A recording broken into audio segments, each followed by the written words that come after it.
Tu savais depuis le début, mais tu n'as rien dit. Je ne pensais pas un jour en venir là, être exposée à de tels faits. Je ne peux vraiment plus le supporter. Alors je t'en supplie, quitte-moi. Nous ne sommes pas faits pour être ensemble. Tu le vois bien, on se détruit. Nous deux ensemble. Ce n'est rien d'autre qu'une bombe à retardement. On s'aime, et pourtant on arrive à se haïr. Je chuchote pour pas que les autres m'entendent. Nous entendent. Alors pars. Tu m'as causé trop de tort. Je ne dirai rien sur toi. Pars loin, s'il te plaît. Je ne veux plus te voir, plus chez moi. Je ne veux plus être dans tes bras. Ça fait des mois maintenant que je subis cette horreur, que je subis son trop plein d'amour, comme il aime dire.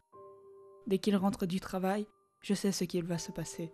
On va discuter de sa journée, il va s'énerver et me frapper encore et encore. Quand on s'est rencontrés, il n'était pas comme ça, ou du moins, il ne le montrait pas. Je pensais que c'était un homme bien, j'étais même sûre de moi, c'est fou, ce proverbe était donc vrai, l'amour rend aveugle. Je lui pardonne à chaque fois, même quand il me frappe, me bouscule, m'envoie avec force contre le mur.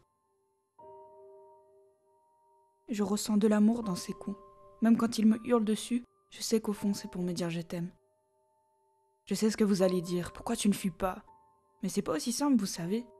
À côté de ça, il est tellement intelligent et beau.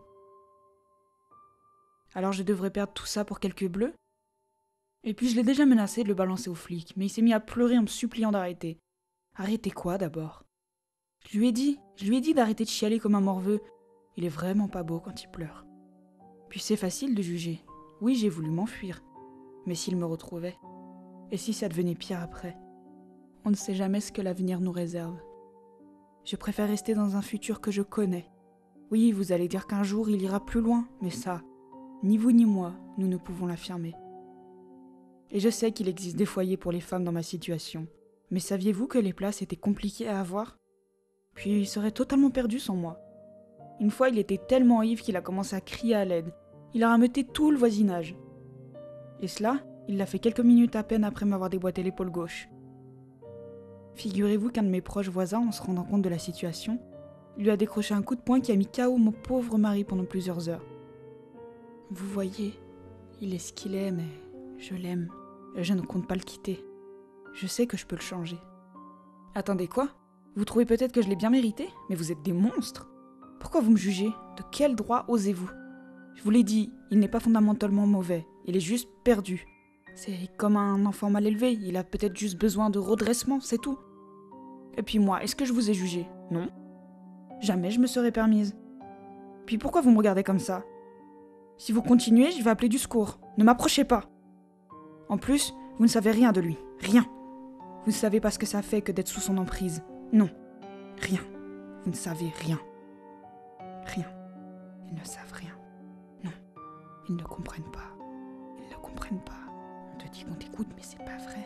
On te dit qu'on va comprendre ce que tu dis, mais c'est pas vrai non plus. Et après, tu vas raconter ta vie, et tu vas dire ce que tu penses, et ce que tu ressens, et tu vas t'ouvrir. Mais ça sert à rien, parce que les gens te veulent du mal. 26 novembre 2019. C'est notre 5e séance avec Jeanne Elioff. Toujours pas d'aveu et aucun changement. Toujours le même discours. Elle répète encore la même chose dans les moindres détails. C'est presque du mot à mot. Elle ne veut pas entendre parler de ses crises d'hystérie. Elle ne veut pas croire que les bleus sur ses bras viennent d'elle-même. Et impossible d'aborder le sujet de son mari décédé, bien que le meurtre qu'elle ait commis soit abominable. En effet, je rappelle qu'après avoir tué son propre mari, elle l'a habillé dans son costume de mariage et l'a mis à table jusqu'à ce que la voisine découvre tout ceci et appelle la police. Vu qu'il n'y a pas de changement et que Madame Elioff continue de parler à son mari décédé, nous allons passer à un autre type de traitement. Je ne pensais pas un jour en venir là, être exposée à de tels faits. Je ne peux vraiment plus le supporter. Alors je t'en supplie, quitte-moi. Nous ne sommes pas faits pour être ensemble. Tu le vois bien, on se détruit. Nous deux ensemble. Ce n'est rien d'autre qu'une bombe à retardement.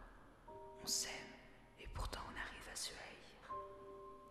Je chuchote pour pas que les autres m'entendent. Nous entendent. Alors pars.